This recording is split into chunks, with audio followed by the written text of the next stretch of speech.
naagtan ayaa si aan feejignaan lahayn qashin uga soo tuurtay dabaqa sare ee gurigeeda. Dhalo quraarad ah oo qashinka ku jirtay ayaa si lama filaan ah ugu dhacday gabar wadada maraysay. Gabadhii markiiba way suuxday oo dhulka ayay ku dhacday. Dadkii xaafadda ayaa goobta isugu soo baxay. Mid ka mid ah dadkii ayaa ogaaday inay weli nooshahay, wuxuuna si degdeg ah u wacay ambalaas.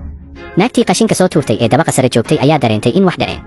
Si dhaqso ah ayay daaqadii u xirtay iyadoo isku dayaysa inay iska fogeyso mas'uuliyadda. Laakiin ma aysan ogeyn in qofka ay dhibaatadu gaartay ay tahay gabadheeda. 10 daqiiqo ka hor qoyskooda oo dhan waxay ku wada hadlayeen muuqaal wadaag video call. Isla waqtigaas gabadha aabaheed ayaa baabuurkiisa watay isagoo guriga ku soo socda. Farxadiisii waxaa ka dhex galay ambalaas gadaashiisa ka qaylinaysa. Ma uusan siin oo kaliya wado ee wuxuu si bareer ah ugu jaray oo horay uga galay ambalaastii.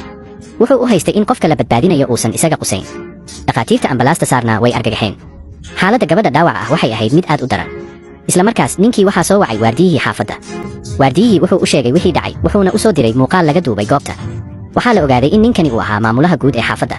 Wuxuu damcay inuu hubiyo xaaladda, balse waxaa soo wacday xaaskiisa. Xaaskiisa ayaa u sheegtay dhibaatada ay geysatay iyadoo ka codsatay inuu arrinta u xalliyo. Ninkii markiiba telefoonkii ayuu dhigay, wuxuuna si degdeg ah baabuurkiisii dib ugu soo kaxeeyay xaafadda. Wuxuu toos u aaday qolkii kaamarooyinka. Wuxuu masaxay dhammaan caddeymaha muujinayay dembiga xaaskiisa. Wax yar kadib ambalaastii ayaa soo gaartay, laakiin waxaa wadadii ka xiray baabuurkii ninka. Ambalaastii waxay awoodi weyday inay dhaafto.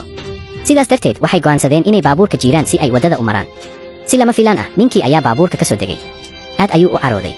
Wuxuu dalbaday 3 eber oo dollar oo magdhow ah. Wuxuu ku adkaystay inaysan meesha ka tegi karin ilaa ay lacagta bixiyaan. Xaaladdu waxay ahayd mid degdeg ah. Dhaqaatiirtii ayaa si xoog ah u riixay. Waxay u dhaqaaqeen inay gabadha soo badbaadiyaan.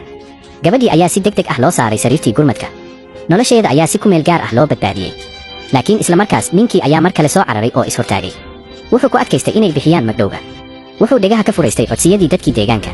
Hal laad ayuu ku dhuftay sariirtii gurmadka. Waa markaas markuu arkay wejiga gabadha oo uu ogaaday inuu qalad aad u weyn galay.